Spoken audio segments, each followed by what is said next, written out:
কি পশ্চিমবঙ্গবাসী, পরিবর্তন ভালো লাগছে তো? লাগারই কথা, কেনই বা লাগবে না বলুন? নতুন সরকার আসার পরে যেটা হয়েছে সেটা তো কোনোদিন আশাই করা যায়নি।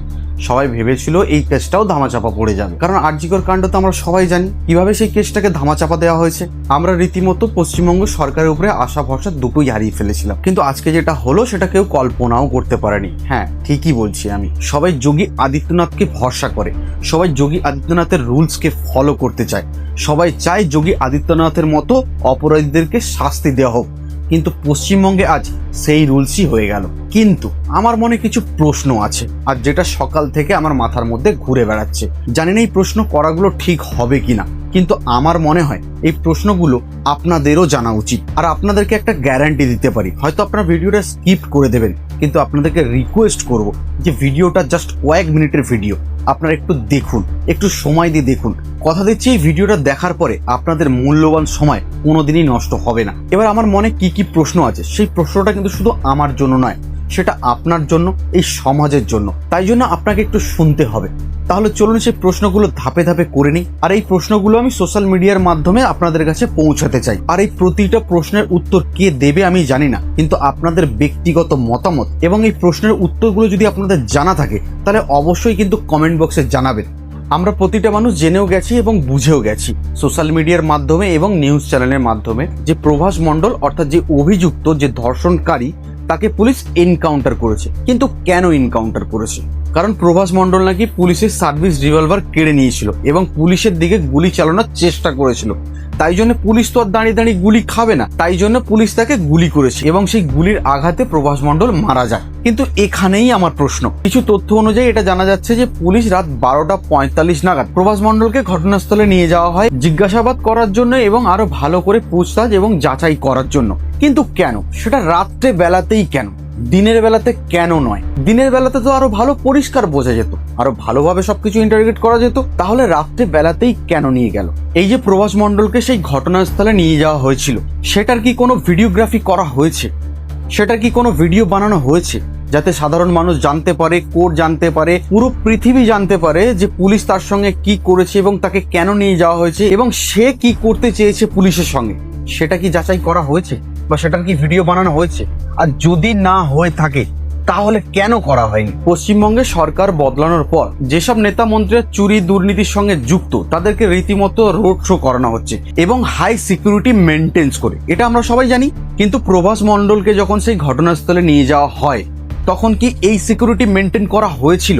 যে অপরাধী তাকে অ্যারেস্ট করা হয়েছে এবং তাকে সেখানে ঘটনাস্থলে নিয়ে যাওয়া হয়েছে, তাহলে কি প্রভাস মণ্ডলের হাতে হাতকড়া পরানো ছিল? কারণ হাতকড়া যদি পরানো থাকে তাহলে কিন্তু প্রভাস মণ্ডল ওই পুলিশের সার্ভিস রিভলভারটা ছিনতাই করতে পারতো না। আর যদি হাতকড়া পরানো না থাকে তাহলে তাকে কেন হাতকড়া পরানো হয়নি? পুলিশের দাবি প্রভাস মণ্ডল পুলিশের দিকে গুলি ছোড়ার চেষ্টা করেছিল এবং তার বিপরীতে পুলিশ তাকে গুলি করে।